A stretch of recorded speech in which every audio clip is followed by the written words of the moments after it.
gynecomastia, male boobs, chest fat, puffy nipples, ये सभी एक ही समस्या के डिफरेंट एडजेक्टिव्स हैं और ये young adult males, middle aged 35 to 60 years और अब तो सीनियर सिटीजन्स में कभी ना कभी किसी भी ग्रेड में प्रेजेंट कर सकता है।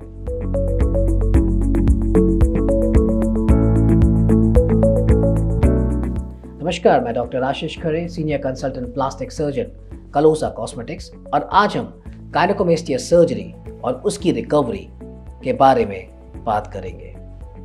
हमारे पास ऑलमोस्ट डेली गायनेकोमेस्टिया के पेशेंट्स आते हैं और कुछ तो काफ़ी समय से परेशान रहते हैं और हर तरह का मेडिकल ट्रीटमेंट और एक्सरसाइज कर चुके होते हैं, पर अपने मेल बूब्स या गायनेकोमेस्टिया में कोई चेंज नहीं देख पाते।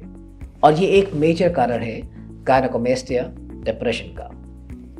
जैसे कि मैंने हमेशा बताया है, गायनेकोमेस्टिया एक सर्जिकल प्रॉब्लम है। इसका कोई भी मेडिकल ट्रीटमेंट नहीं है और ना ही एक्सरसाइज या डाइट रेस्ट्रिक्शंस आपके गायनेकोमेस्टिया को कम कर सकता है। गायनेकोमेस्टिया की सर्जरी एक डे केयर प्रोसीजर है, यानी आपको मॉर्निंग में एडमिट करते हैं और इवनिंग में आपको डिस्चार्ज कर देते हैं। गायनेकोमेस्टिया सर्जरी एक कॉम्बिनेशन सर्जरी है, लाइपोसक्शन एंड ग्लैंडुलर एक्सिजन का, और 90% केसेस में लाइपोसक्शन के साथ ग्लैंडुलर एक्सिजन करना पड़ता है एक अच्छे एस्थेटिक रिजल्ट के लिए। यूजुअली गायनेकोमेस्टिया सर्जरी में अराउंड 1.5 to 2 आवर्स आराम से लगते हैं, जिसके पहले हम इन्फिल्ट्रेशन करते हैं। इन्फिल्ट्रेशन एक फ्लूइड का होता है जो कि गायनेकोमेस्टिया पॉकेट में किया जाता है। ये इन्फिल्ट्रेशन बहुत सुपरफिशियल एंड डीप प्लेन्स में करते हैं और इन्फिल्ट्रेशन के बाद हम वेजर एनर्जी का यूज़ करते हैं। वेजर एक अल्ट्रासाउंड एनर्जी है जो फैट को इक्वली मेल्ट कर देती है। फर्दर वेजर का एक और बेनिफिट है कि वो जो आपका मसल है उससे आपके स्किन को चिपकाने में या एक बेटर कॉन्टूर देने में सहायक होती है। इन्फिल्ट्रेशन के बाद हम अप्रॉक्सीमेटली 15 मिनट्स तक वेट करते हैं, जिससे कि फैट सॉफ्टन आउट हो जाता है या मुलायम हो जाता है, और फिर लाइपोसक्शन करते हैं बहुत सुपरफिशियल एंड डीप प्लेन्स में। एक बार जब लाइपोसक्शन कंप्लीट हो जाता है, उसके बाद हम एसेस करते हैं ग्लैंडुलर टिश्यू को। अगर ग्लैंडुलर टिश्यू सॉफ्ट और फ्राइबल है तो इसमें हमें कोई सिग्निफिकेंट बल्ज नहीं फील कर पाते निप्पल एरियल कॉम्प्लेक्स पे, और अगर ग्लैंडुलर टिश्यू फाइब्रस और हार्ड है तो हमें उसे एक्सरसाइज करना पड़ता है। ग्लैंडुलर टिश्यू एक्सरसाइज करने के लिए डिपेंड करते हैं कि ग्लैंड की कंसिस्टेंसी कैसी है, उसकी क्वांटिटी कितनी है और उसकी लोकेशन कितनी है।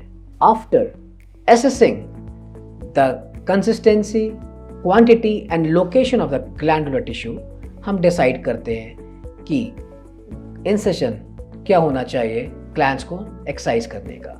या तो वो निप्पल के थ्रू होना चाहिए, जिसे हम कहते हैं ट्रांसनिप्पल अप्रोच, या फिर पेरीएलियोलर अप्रोच और through the side of the chest.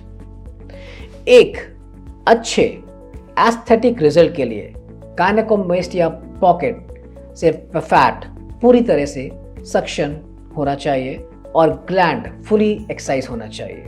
इसका कोई रेमेनेंट नहीं होना चाहिए, नहीं तो वो फर्दर रिजल्ट्स में कॉम्प्रोमाइज करता है।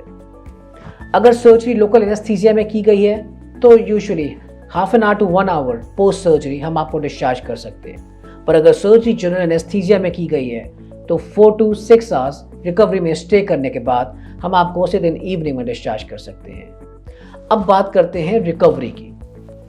डे 1, पहले दिन डिस्चार्ज करने के बाद हम आपको एक कंप्रेशन बैंडेज और कंप्रेशन ड्रेसिंग देते हैं। इसके बाद आपको एक एंटीबायोटिक और पेन किलर का कोर्स लेना होता है जो आपको एटलीस्ट 5 डेज तक फॉलो करना होता है। आप यूजुअली उस दिन सॉफ्ट डाइट लेते हैं और अपने हाथ को ऊपर नहीं उठाते। यूजुअली आप अवॉइड करना है कि आपको अपना हाथ ऊपर उठाना है। नॉर्मल वॉकिंग कर सकते हैं तथा ड्यूरिंग स्लीप आपको थोड़ा प्रॉपर रहना है ताकि जो भी स्वेलिंग है और रिकवरी है वो जल्दी हो जाए। 24 आवर्स के बाद हम ड्रेसिंग चेंज करते हैं और आपको एक प्रेशर गारमेंट देते हैं, और जिस दिन हम आपकी ड्रेसिंग चेंज करते हैं आप अपना रिजल्ट अप्रिशिएट कर सकते हैं। डे 10 to 12 में अगर हमने कोई सूचर दिया है तो हम उसको निकालते हैं और डे 15 में एक नया टाइट प्रेशर गारमेंट आपको देते हैं जो कि आपको फर्दर कंप्रेशन दे सके और एक बेटर कॉन्टूर और शेप मिल सकता है। डे 18 to 21 में आप एक्सरसाइजेस स्टार्ट कर सकते हैं। प्रेशर गारमेंट आपको 3 से 4 हफ्ते पोस्ट सर्जरी पहनना पड़ता है, डिपेंड करता है ये आपके किस ग्रेड का गायनेकोमेस्टिया है।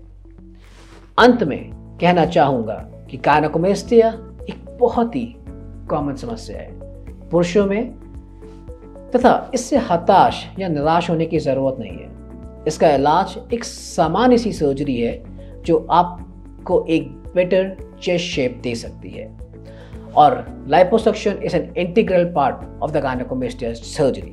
So you should choose a plastic surgeon always for your gynecomastia surgery. Thank you.